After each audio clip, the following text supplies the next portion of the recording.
Halo, salam sehat, salam sejahtera buat semua penonton dimanapun kalian berada. Pada video kali ini tuh mari, saya mau mengajak kita untuk mendalami tentang kenapa sampai Presiden Prabowo itu dia mau mencabut 4 izin, penambangan di Raja Ampat. Nah, tentu itu tidak datang karena kehendak niat tulus hati atau pokoknya karena penghormatan kepada hukum dan segala macam. Tapi kita bisa juga kemudian dalami karena ini sebenarnya ini hanya karena kepentingan politik semata. Mari teman-teman jangan lupa ikuti, jangan lupa like dan subscribe nanti. Dan kita masuk saja di dalam diskusi kali ini. Jadi Bapak Ibu, teman-teman semua, saudara sekalian, mari kita simak baik-baik diskusi ini. Bisa juga ada yang nanti pasti akan berpendapat yang berbeda, tapi perbedaan itu bagian dari dialektika yang penting supaya akan menambah pengawasan dalam berpikir. Nah, sekarang kita masuk saja. Kenapa sih sampai kemudian Prabowo itu dia bisa mencabut 4 izin perusahaan, izin penambangan, tapi kemudian yang satunya ini tidak. Saya setuju sekali dengan apa yang disampaikan oleh Uskup Timika kalau itu hanya skenario saja, skenario yang dimainkan oleh pemerintah pusat. Nah, itu pandangan yang sangat kritis karena kalau misalnya kita bicara tentang kepastian hukum misalnya, itu sebuah penambangan ini kan dia tidak boleh bertentangan dengan prinsip-prinsip yang ada di dalam konstitusi, prinsip-prinsip yang juga ada di dalam kita bicara tentang perundang-undangan. Nah, di bagian itu di video yang lalu saya berusaha untuk kasih batasan kita itu lebih kepada bagaimana melihat barang ini itu dalam konteks konstitusi tapi juga dalam konteks perundang-undangan. Karena kalau kita melihat dalam misalnya dinamika bagaimana kekuasaan itu mereka menciptakan satu produk hukum baru yang namanya undang-undang, itu undang-undang itu sangat kacau sekali. Misalnya di undang-undang penambangan. Kenapa dia sangat kacau? Karena undang-undang itu hanya bicara tentang domain kekuasaan di situ. Tapi kemudian mereka tidak merumuskan atau tidak berpikir tentang yang pertama itu siapa sih sebenarnya tujuan daripada pembangunan? Yang kedua, siapa sih yang akan mendapatkan dampak daripada pembangunan, baik itu dampak positif atau dampak negatif. Nah, bagaimana kalau ternyata itu dampak itu adalah dampak negatif? Kemudian yang berikut itu mereka tidak melihat bahwa ketika kita bicara tentang konstitusi yang besar, itu mengakui tentang adanya wilayah yang dengan karakteristik dan kebudayaan yang berbeda-beda, sehingga kalau bicara tentang sebuah wilayah yang hendak mau didorong misalnya penambangan baru, itu mereka punya karakteristik yang beda misalnya. Nah, mestinya ini kan bagian ini juga kemudian di dalam perumusan sebuah undang-undang, ini mestinya cara menilai itu harus melampaui tidak hanya sebatas imajinasi, tapi ini lebih kepada pengetahuan. Nah, yang bagian begini ini kan tidak ada sama sekali. Artinya juga bahwa undang-undang ini sendiri itu bisa dikategorikan sebagai undang-undang yang bertentangan dengan prinsip-prinsip daripada perundang-undangan. Nah, karena itu sebenarnya undang-undang ini dianggap mestinya dianggap tidak ada sama sekali. Tapi itulah bagaimana cara kekuasaan di Jakarta itu merumuskan sebuah undang-undang itu hanya untuk kepentingan bagaimana kekuasaan ini bermain tapi kemudian mengorbankan rakyatnya. Ini hal yang sangat buruk dan fatal. Oke, itu dia punya turunan seperti begitu, konsep berpikir seperti begitu. Nah, sekarang kita mulai masuk ke yang berikut. Nah, kita sangat bersyukur kemarin misalnya ketika Mahkamah Konstitusi itu dia berusaha untuk menjelaskan dalam perspektif konstitusi yang tepat. Nah, bagaimana cara melihatnya? Misalnya salah satunya itu kalau ketika kita bicara tentang sebuah wilayah penambangan, itu mestinya tidak merusak misalnya ekosistem dan satuan kehidupan dan segala macam.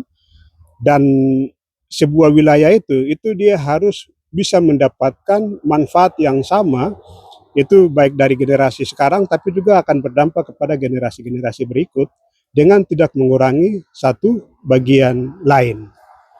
Nah, sementara penambangan ini kan dia akan merusak banyak hal ini. Baik itu misalnya pulau itu dia akan berubah, terus belum lagi misalnya kita akan bicara tentang bagaimana itu akan berdampak kepada ekosistem dan segala macam, atau misalnya akan terjadi kerusakan terhadap biota-biota yang ada di situ dan segala macam, atau kepunahan terhadap biota-biota. Nah, yang macam satuan begini ini bagian dari kejahatan. Ya, kalau bagian dari tindakan kejahatan, maka sebenarnya itu barang ini itu dia bertentangan dengan konstitusi.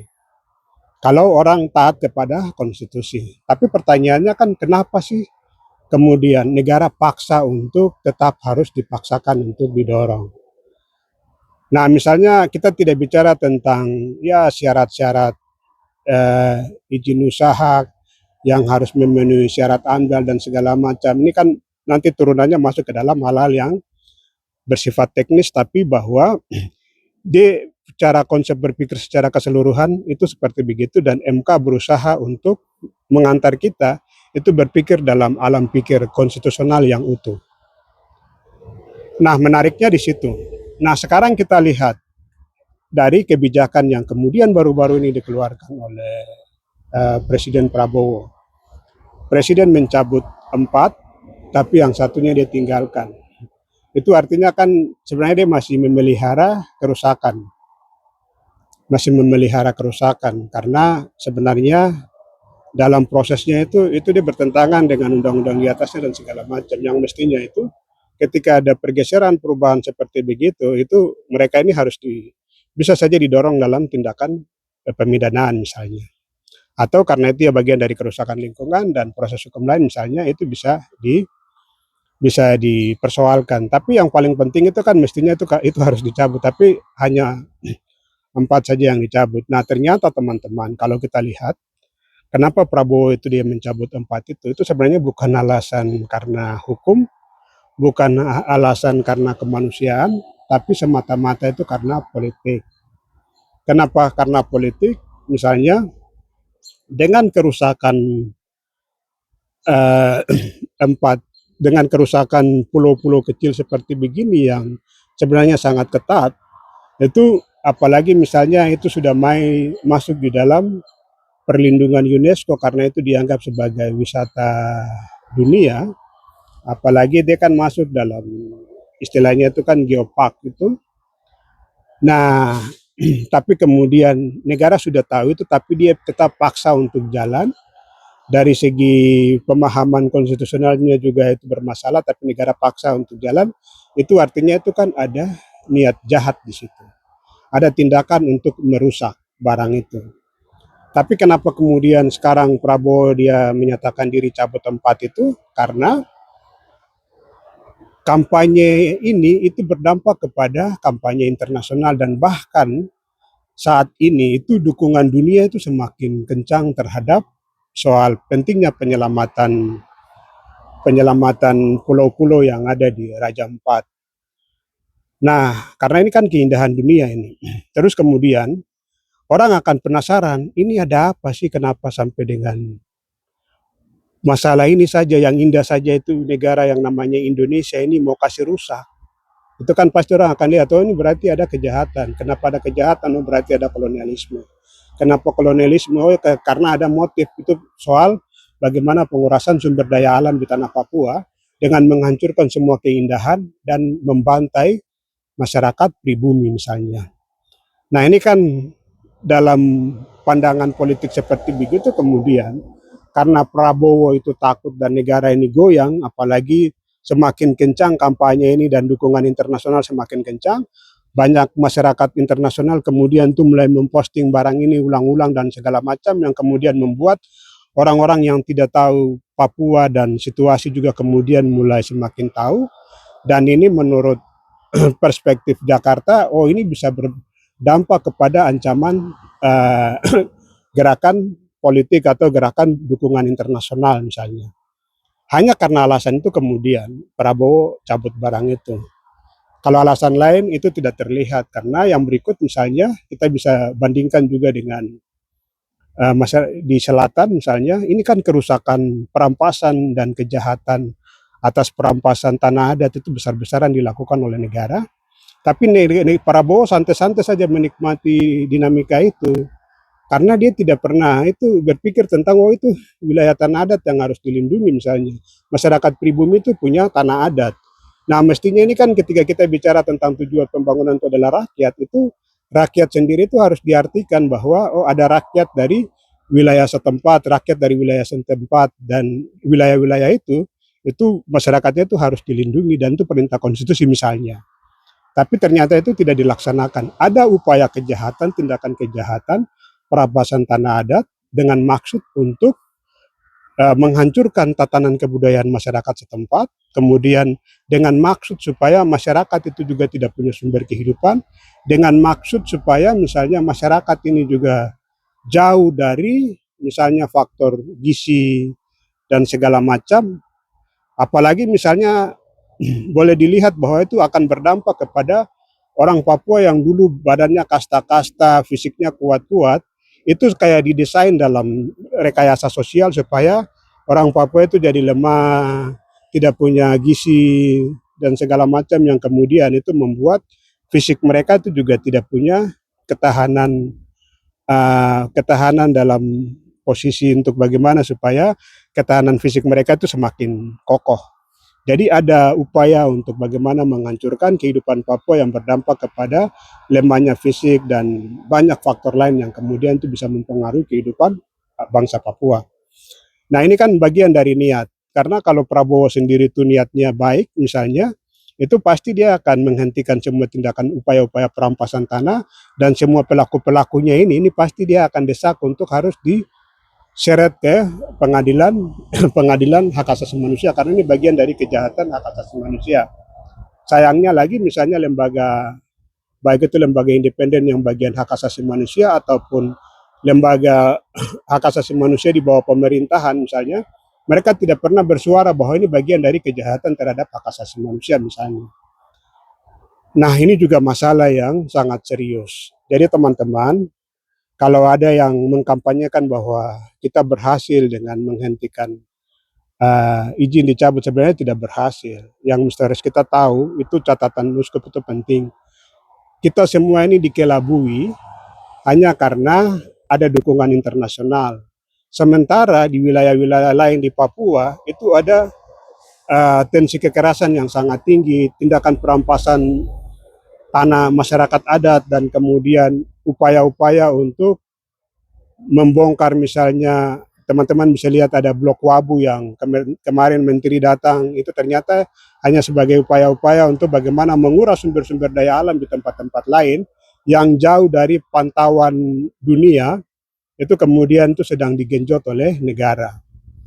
Teman-teman, kita harus cermati lihat barang ini bagian dari skenario Jakarta mengkelabui kita, tapi bahwa di balik dari Raja Empat itu ada niat-niat jahat atau kebijakan-kebijakan jahat atau pendekatan-pendekatan yang sangat jahat, dan itu akan menghancurkan satuan kehidupan dari masyarakat adat, kemudian operasi militer besar-besaran yang sedang dilakukan dan segala macam.